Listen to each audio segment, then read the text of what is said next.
Today's Tales from the Mountains story comes to you from Grayson County, Virginia. I've always heard this referred to as the baby house. But before I start telling you that story, I've had a lot of you ask, where are you going to go if TikTok does shut down? I'm dipping in the podcast world.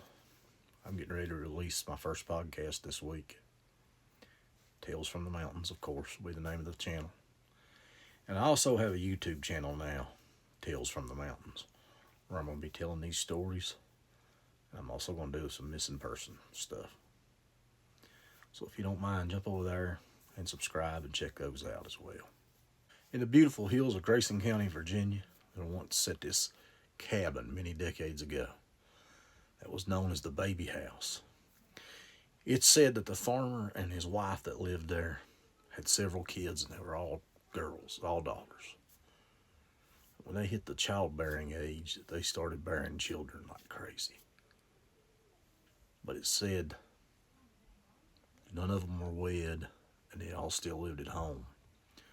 And well, back in them days, extra mouths to feed made it even tougher to make ends meet. It's said every time after one of the daughters would have a baby, that it wasn't long at all until that baby disappeared. Word got around town that the girl's father was taking these babies out back and unaliving them and burying them. And they said there would be fresh piles of dirt every time one of the babies would go missing out in the backyard. And it wasn't long before people passing by there or neighbors reported of hearing babies crying at night outside in the woods and around the cabin.